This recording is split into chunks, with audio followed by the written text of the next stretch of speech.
Well, hello. This is Geeks Assembled, and I'm Susan. That's Lee. Today, this is the second part of our Asimov weekend. I don't know.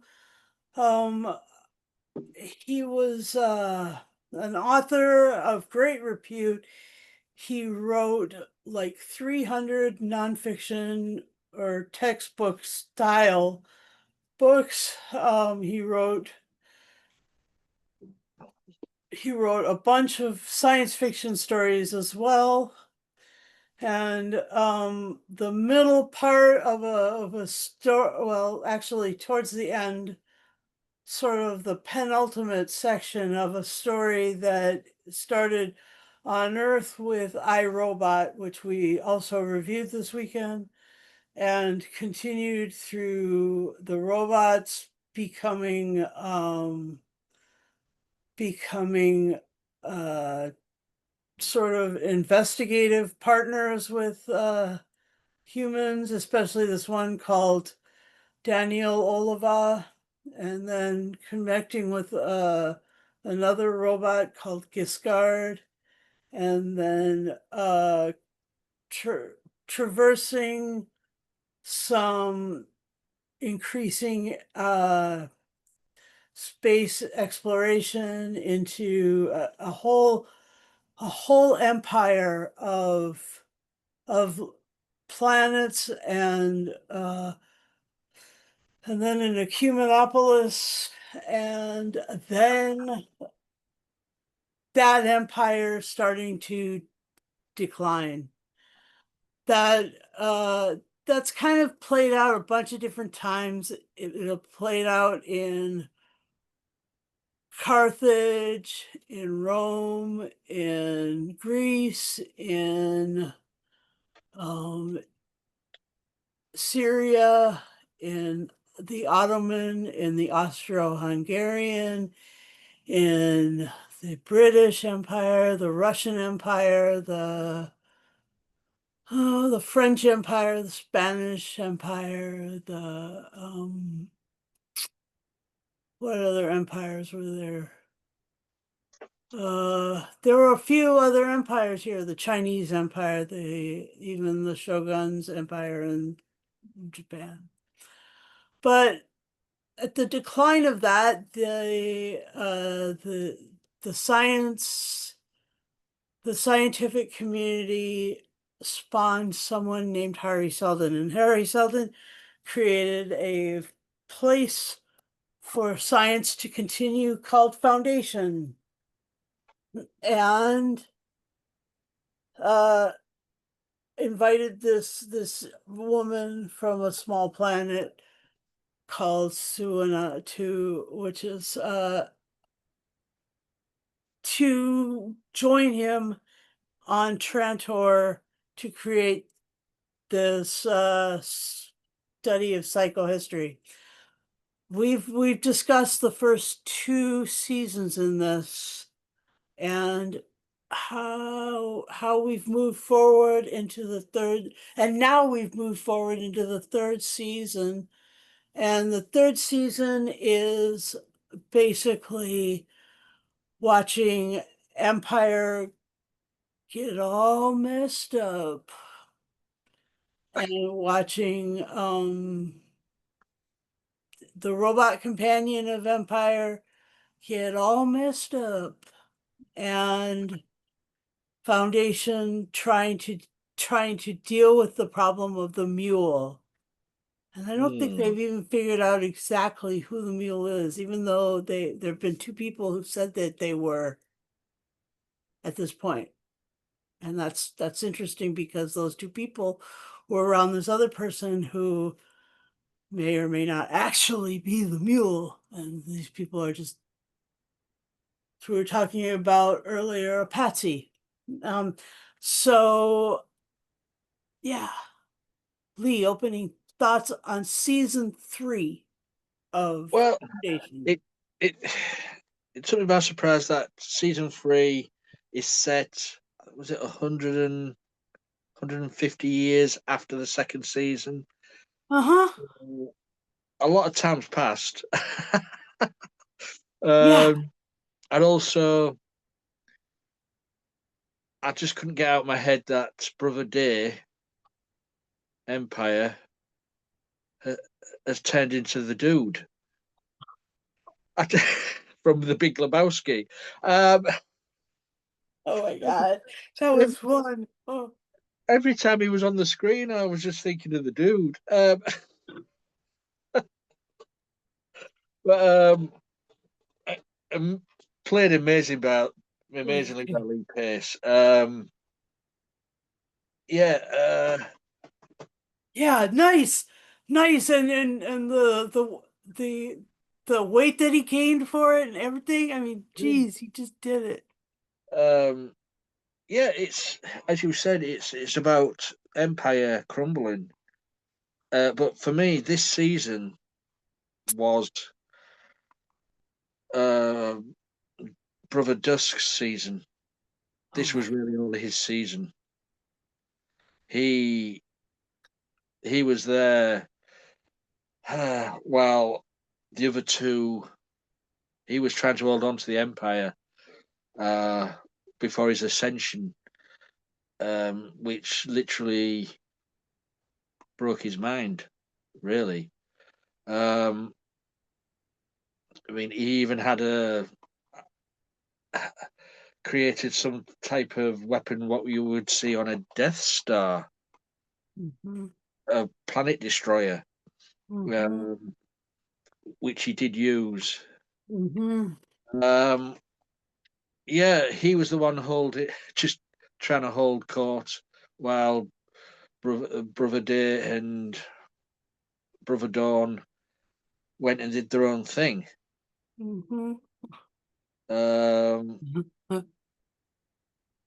yeah, as I say with Harry Seldon as well. His Dead? hologram.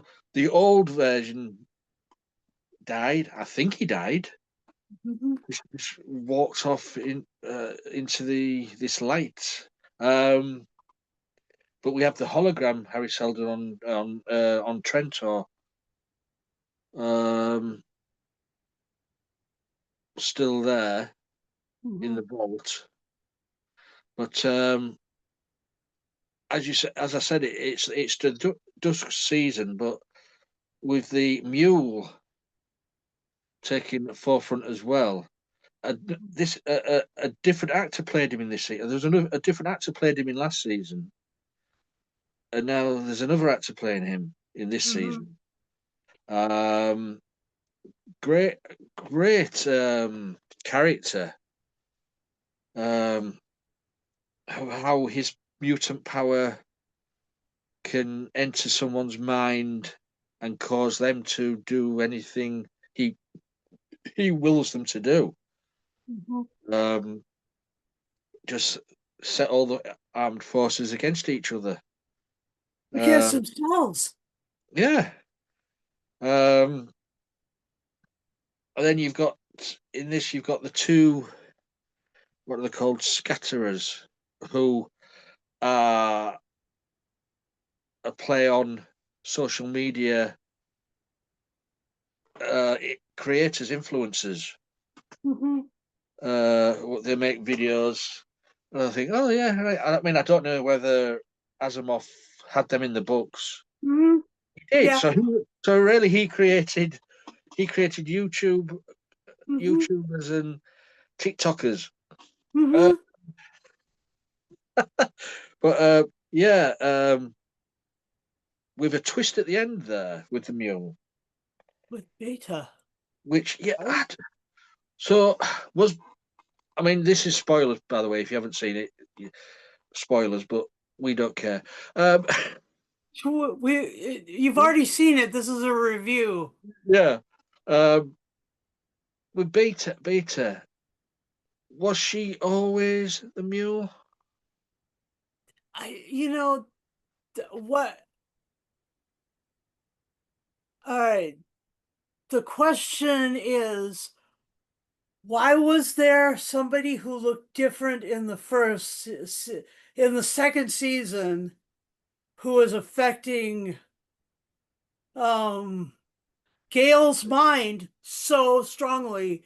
And then when she linked up with Demerzel, Demerzel saw that, all of that in her head, and knew this other face on the mule.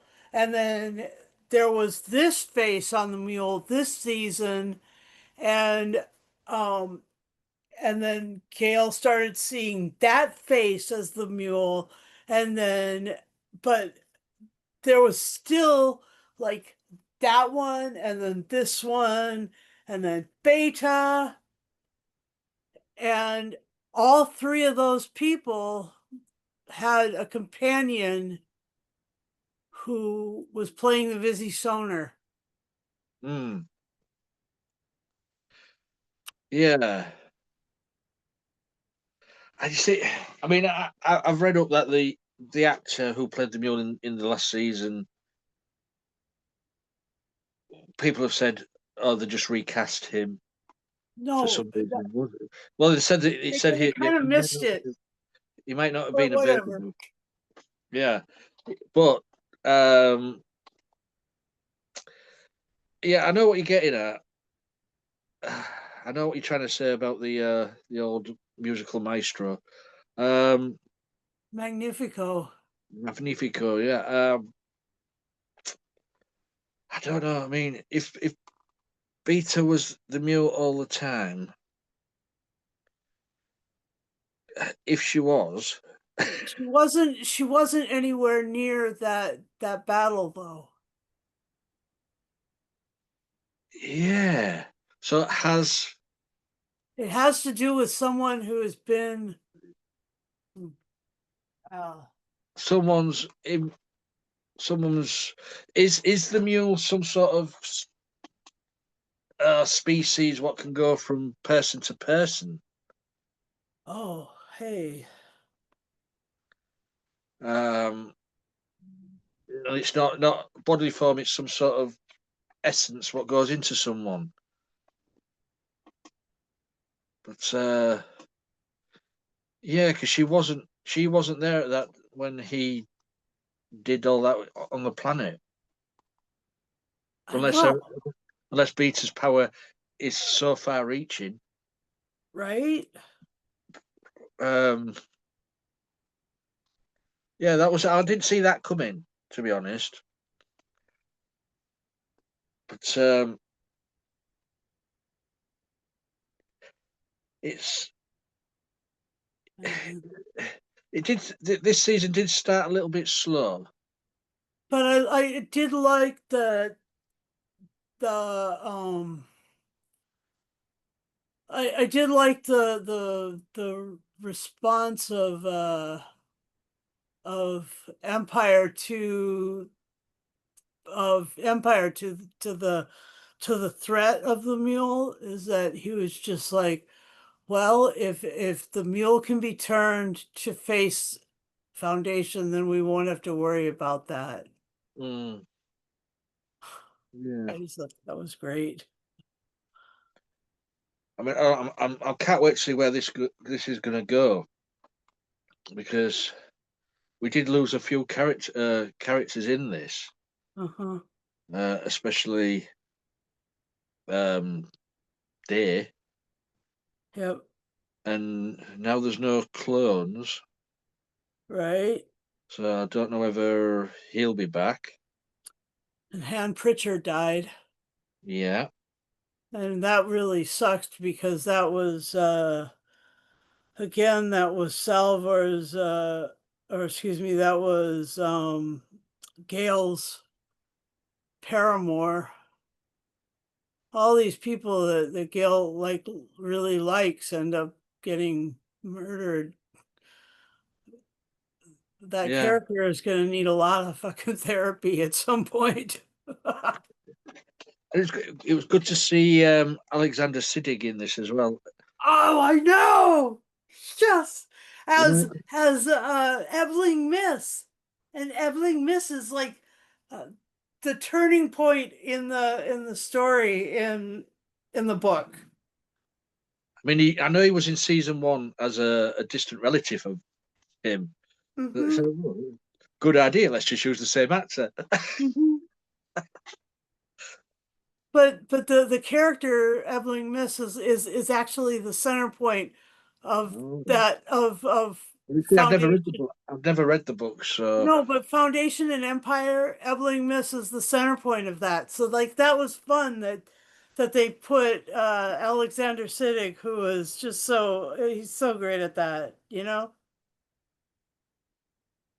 yeah, it is an intriguing thing because I say the ending of the thing, Oh my God, that was horrible. the way he And then destroyed all the clones. He destroyed what's her face, um, Demerzel Demerzel, and the baby, on the uh, and and all the only thing that was left was like half of her. yeah, Oh God, and also destroyed Day. Uh, you know, and all Day really wanted was a normal life and love. That's all he yeah, wanted. Um, but then the ending of this, where we were in this station or wherever, and then we pull away, and we're on the moon, you know. and there's Earth. Now, is that Yeah, in the that's books from as well? That's in the books, that is it? that's from the books, yeah. Oh, right. Okay. Right. So, have the for these seasons, then have they really stuck to sort of the books, or have they sort of Yeah, kid with it? there is there is a way that they're weaving the story that goes in and out of the narrative of the book, and but it increases certain characters, decreases others. Like I actually expect that at the first two episodes of the next season, Evelyn Mist to be like the big cheese in the middle of the all the action in the first couple episodes. Well, he And was left. Yeah, but he was left on the ship with the mule. yeah, Mm. But the character who played the, I see it's getting confusing. These different mules. The mill mule in this season. What an awesome actor! oh my gosh, yeah. Every time he was on the screen, he just chewed the scenery. Yeah, Pillow Osbeck. Yeah, I never saw anything that he did before, but he's so good. yeah. I'm afraid though that we mostly won't see him again after what happened. Yeah, So I hope if we're sticking with Beta as the mule, we the character is portrayed like the mule was portrayed in this season. yeah, But yeah, it was. I mean, it was only 10 episodes long, but the episodes flew by. They were only about 40 to 50 minutes or so long, and I mean, Harry wasn't in it much, no, but he and gets top billing every episode. and and if they return to the way it goes, he won't be in very much until the end of next season Oh right. because the they have to resolve this so that psychohistory is is seemed by the foundation to be big enough to answer the questions. And you know, it's in this universe there's like three things that are happening: Mm. psychohistory, which is a way of taking huge numbers of people, mob thinking and or group think, and finding a way of putting that into a mathematical formula. And then there is leadership of Empire Foundation, other principalities, any other, the Mule, all these other factions that play into that. But the Mule has to be reduced from someone who can completely break minds that are meant to kind of go with the flow, and the Mule just destroys that flexibility. And then there's also uh so they need to to deal with that in a way. And then there's the three laws of robotics, and Demerzel is actually supposed to be missing by now. Not a big character in the books after they leave Trantor, and Right. not until the end of Second Foundation, the third book, before Foundation's Edge, that uh Demerzel comes back in. So the fact that Demerzel's been so very, very, very prevalent here is because they needed something to have a set internal reality. And in Star Trek they did it with Data.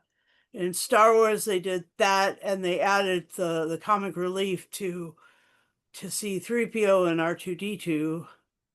But Mm. in Foundation, they did it with Demerzel, because the three laws of robotics are really important, because they also included in this series, they went from the three laws of robotics are that a robot cannot harm a human being or allow another human being to come to harm. And then the second law of robotics is that a robot must obey unless it conflicts with the first law. And Mhm. then the third law is that a robot must must survive, must self-protect, unless that The first two. second or the first law. And then, but in this story, in this series, they've talked a lot about the zeroth law, which is that a robot cannot allow humanity to come to harm, or through inaction cannot harm humanity, or through inaction allow humanity to come to harm, which is a Right. bigger thing. So a robot can kill, or a robot can disobey, and a robot can decide not to survive if this one is super powerful, and it's bigger than all three of these. And the other thing that is going to happen, as like foreshadowing here in this podcast, is that Galaxia is possible. Galaxia is a unified mentality and understanding and unity of all the material and all of the dark matter and all of the dark energy and all of the light matter and all the light energy and everything, and every single thinking creation, and every single sort of nominal animal creations, everything has uh, a link, a conscious link inside of it, that it it communicates with it all is capable of communication. And that is something that is perhaps utilizing these things, but perhaps it is superseding all of this stuff. It's a, and this is because these are questions: psychohistory, Galaxia, and the three laws of robotics are these three things. The Mentalics are leading to Galaxia. The three laws of robotics are leading to you know, preserving humanity's like art and science and abilities and things like that. And then the psychohistory is allowing what is scientifically going on to preserve sort of structural integrity of the thought of the universe. And that's what Foundation has in it.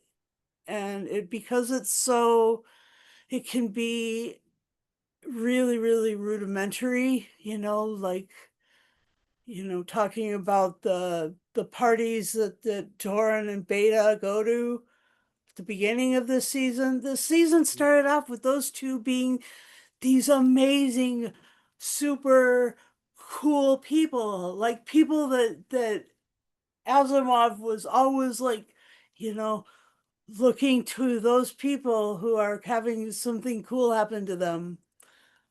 And then that ended up in Douglas Adams's stuff also. It was fun to see that because you see and then the whole these things really influenced all this other science fiction.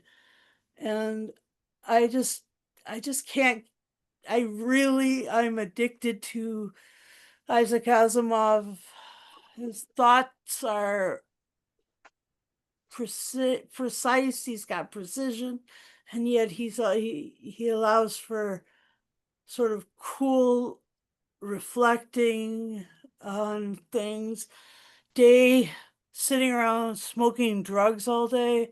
That was hilarious. I mean, yes, he did turn into the dude in the He Big sort of had the, Lebowski. He did. he He, sort of had a cardigan as well, didn't he? yeah, and he let his, you know, Lee Pace, who was in the second season, you know, stripped down into his thong and walking around in the desert until he was lobstered. He was so burned, but he was also so ripped. Holy shit, he was so ripped. I did like the small little details when we saw him in this season with no shirt on, no navel, Oh yeah, no navel because well they're a clone, aren't they? They're not. right, right. But I never even noticed that. Huh. When he was talking to someone, the Egyptian, Uh-huh. yeah, no navel, it was just smooth. I thought Huh. that's a nice little detail. That's cool, man. But yeah, I enjoyed it. Don't get me wrong, but there was one scene where I went, nah. What? the the skydiving acrobatic gal Dornick on a spaceship door through the skies. I'm thinking, nah, that's something out of Yeah. Batman and Robin or whatever. Yeah, you're right. That was a bit hooey, Yeah, especially since she hadn't been training for that. I thought I know this is science fiction and all like that, but this has gone into a bit of all she needed to do was shout cowabunga and Or or all she had to do was have Tom Cruise's face on. mm, You know, yeah. Tom Cruise is the one who does all that shit all the time. And then I thought, well, hold on, a minute, where's this come from? And there she's through the skies on a door. Oh, good question. Oh, good question. Cheers. But apart from that, you can't knock the series. I mean, great effects, uh, great actors, a lot of twists and turns. Yeah, like Terrence Mann, it was just so munchy of screen of every single scene that he was in. He was just like, This is why I said it was dusk season. This is where he yeah, stood. I see that now. I He see stood that. out, yeah, and you could see his journey into madness by the end of the season. Bit like Lear. Yeah, come Yeah, on. That's it great. was. Good job. Yeah. I mean, just destroying, destroying everything what the empire was Oh my about. God. All those body parts on the floor. Oh my God. That was Yeah. horrifying. Oh my God. So it's going to be interesting the outcome of the next season. What Dusk is gonna do next. Mhm. Um, And is Day still alive? Like, or is was Dawn, who's now Day, now has to become Day? Is he uh, still alive? Dawn or Day. Yeah,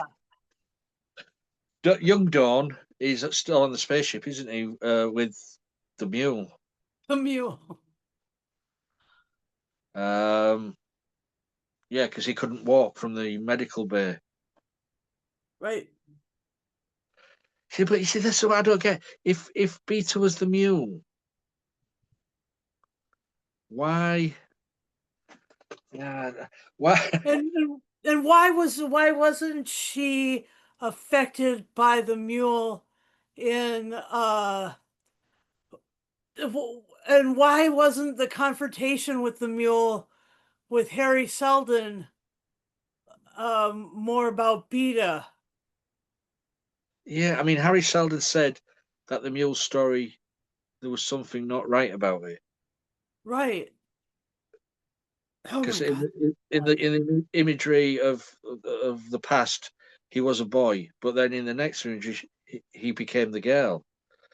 But But is that I just, all up here? I just don't get the yeah. Because if why was Beta in the medical bay when the mule was walking about, and why did you try to film the mule in the nightclub? Oh, dear. I And know. and the other thing that I can't wait to happen is for um like Magnifico Giganticus or whatever Magnifico.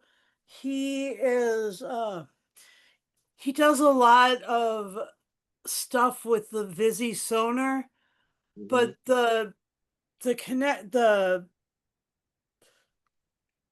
confrontation I want to see happen is between him and Preem, because Preem is deaf. Preem uses, is it BSL or anyway? It may be future sign language, FSL, but uh, Preem and and that's also my theory about like who really is the mule, and I think it is Magnifico because everybody who spends any time with him thinks that they are. Hmm. They actually can like pinpoint some things that they did because of being the mule. And so I think that that's just really amazing. And I think that he, so I think that I want to see this confrontation Well, you've read of the people who think they're the mule, and Magnifico and Preem, who's deaf, who wouldn't be able to be affected by the way the that music. this stuff is Hmm. affecting his hearing. Well, there is some sinister about him because he's always giving those sad looks and Uh-huh. but you were having read the books. This Beta, was she in the books? Yeah, yeah, like I said, Beta and Torin were the party animals at the beginning of Well, then, Foundation and Empire, so and then, there was a, you know, she she had to help uh the mule find the second foundation, and she was working with Ebling myths. so in the books, she didn't state she was the mule, Right. right? So But that's this is where the the thing tricky. is this they also didn't have two other people saying that they were the mule.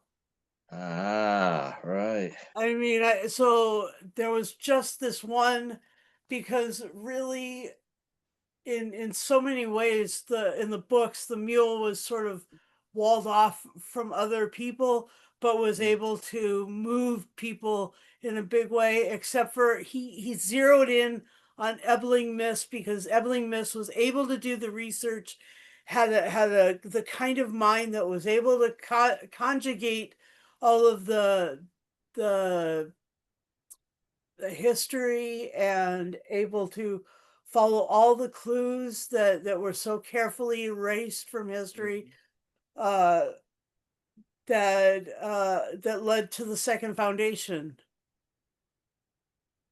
Right. Okay. And So the even the origin story of the mule isn't the right one from the books, but so they yeah, tweaked it, you we'll twisted it then. see. Then yeah. We'll see. Yeah. We'll see.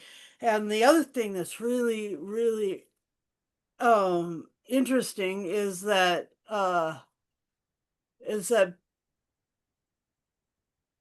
in the previous season it was all about Hober Mallow. Mhm. You know how sassy he was. You know, he was like that, the guy who used the ring to make the two people shift, and suddenly the king of whatever was trying to execute him, and then he did the castling thing, and they flipped places. Anyway, Beta and Torin are his like great grandkids or great grandkids, and so they were they had names already attached to the foundation due to Hober Mallow. Their last names are Mallow. Mm. Well, they're married. So, They're and married they in this. didn't change the names for this. They didn't want them to be Beta somebody else. So by leaving them Beta Mallow and Hober or and Torin Mallow, like they could be they could be affected by this whole thing. Mm. And so they don't really have to end up being the mule to have any sort of import. They already are. Mm. I mean, And now we do. they already have name recognition.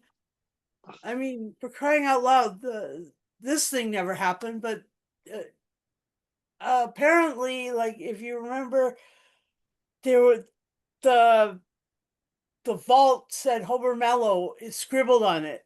And so like I mean, they have big time name recognition. They have been called out by last name from all the way at, so like it doesn't they don't have to be the mule.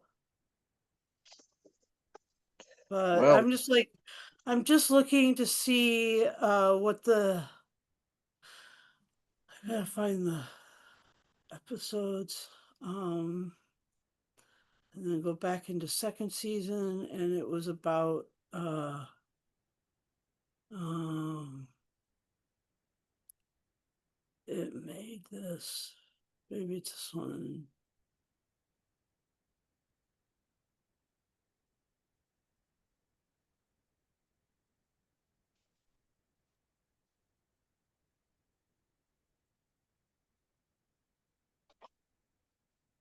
I just don't know who the other mule character was, what the other actor was who played it last season. But oh, yeah. oh, I could tell you that. It was Mikhail Persbrandt Oh, okay. portrayed the mule during Gal's visions of the future in the second season. Yeah, thanks. But So yeah, three. There's been three now. So mhm. I that's just way different than the books, but that's it's a clever technique actually. And we're gonna have to wait maybe 2 more years before we find out. Yeah, I know. These things come slowly. And is season 4 gonna be the final season or not? Well, if it is sort of in the right time, this has got to be uh the end of the second book and sort of the story of the third book. Right. So, but the third book is a little bit longer than the first two, so maybe there will be some more maybe there will be a fifth or sixth. But It if all they go depends. all the way to the if they since they've already brought in Earth, Yeah. the other thing is that there are two sequels called Foundation's Edge and Foundation and Earth. Oh, so they've brought that in early then, have they? Yeah, yeah. So I mean, they could go all the way to Foundation and Earth, but they wouldn't be able to do that many stories in only one more season. Hmm.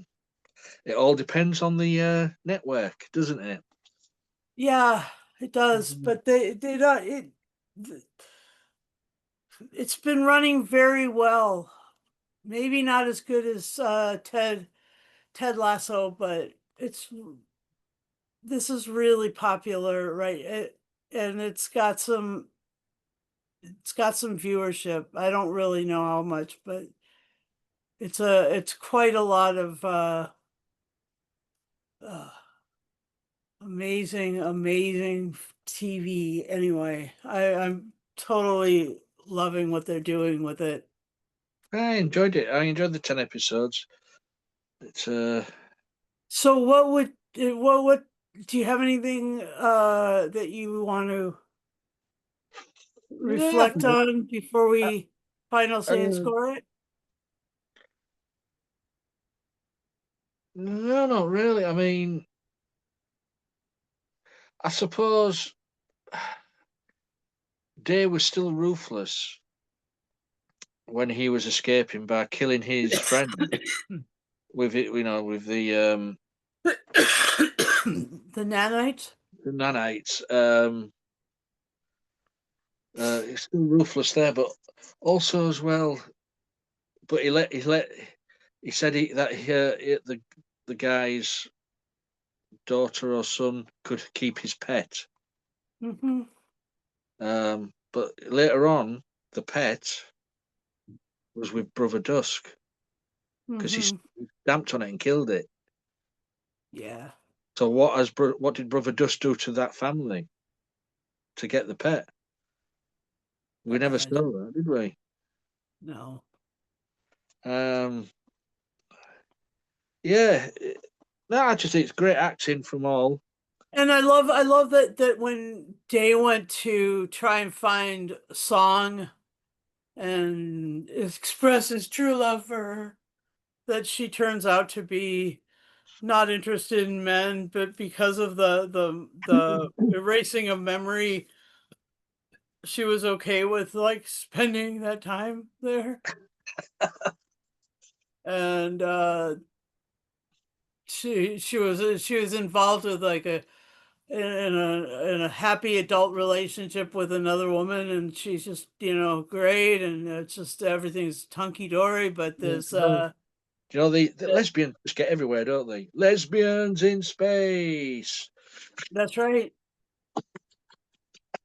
And the fact that he went down to Mycogen, and Mycogen was supposedly it was the only place in all of Trantor that they actually grew food for Trantor, Mm. because Trantor was so freaking huge. It was an ecumenopolis. I mean, the whole planet was one city. And you know that that's where Coruscant and Giddy Prime got their whole thing was because of Trantor in this series. it really is, and there was something in that other science fiction series, but yeah, there's some. I mean, they really do have a great space for storytelling in Ecumenopolis. Like you can do pretty much anything in a whole planet that's one big city. You know, they they had uh Harry Seldon doing doing this walk from one side of the planet to another on these strips that went faster and faster and faster in the books, and like you never got that on this, but that was such a cool thing. And I really enjoyed the creativity of the mycogen section, all those smokable mushrooms and stuff that they were so into. That was amazing. I mean, you're just like, yeah, the psychedelic side of Trantor, you know? That's it. And I don't know. It kind of reminds one of the whole idea of um Manchester, you know? What do they call it? Manchester? Like the whole All right. city was a big drug spot. Rave, raves. Yeah, yeah, yeah. Yeah, and lots of mushrooms and lots of cactus coming from New Zealand and lots of LSD and lots of DMT and lots of MDMA, lots of MDMA. Holy shit, so much I MDMA. think, I think And we've, then there was like all the cocaine and I think heroin we've and lost all that Susan, other folks. stuff, but I think we've lost Susan, folks. It's but I mean, like it was a big city with an identity, a big part of a city that's an identity of drugs. Anyway, fun stuff. So, what are we gonna do? We're gonna do final say and score then. Lee, what's your final say and score? enjoyed it. So 10 episodes. Suits this series, and as many series now take the 10 episode form. Um, great acting, great effects. Uh, it is a bit of a mind fuck the way the way things are twisted and for to tell a story. Um, but I'm gonna I'm gonna give this 9 clones out of 10. Hmm, nice. I enjoyed it, yeah, yeah, but there's just a little picky there with the superhuman skydiving on doors and stuff like what? That's I stupid. see it. Yeah. I see it, but I'll raise you one. I'm gonna give us 10 because I know you would. I can't, I can't get over the great, amazing caliber of writing of Asimov. Mm. 10 laws of robotics, 10 laws of zero potentiality, and a greater sense of purpose at this point. I just enjoy this heck of out of the Foundation series. Season 3 was epic and beautiful and fun and devastating and gross and horrible and horrifying and a laugh a minute, and yeah, and then there was Demoiselle at the end who noble sacrificed, and it just broke my heart. I love that robot so much. Oh my god. So I guess I'm just part of the heritage. And really I love robots anyway, so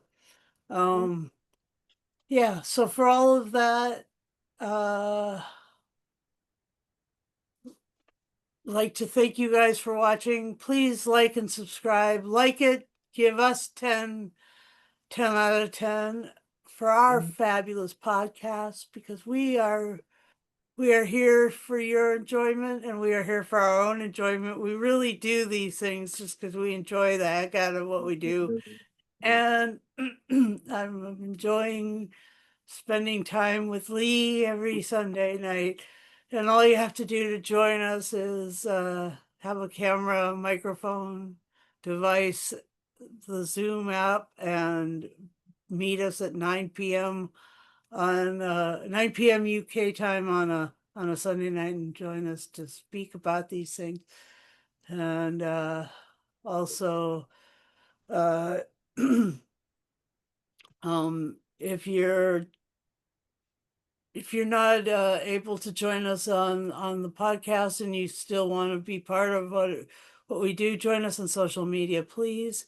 Yeah. Follow Lee on his Instagram, and join us in our Facebook group. And also, we're on X, and yeah, that's something. It used to be Twitter. And the creative energy that we put here is all on YouTube. And that's where you would hit the bell notification if you wanted to. Once you subscribe, that would be great. And so with all that, I'd like to say that yeah, this robot cannot harm a human being, or allow another human being through an action to come to harm. So I will sign off for now.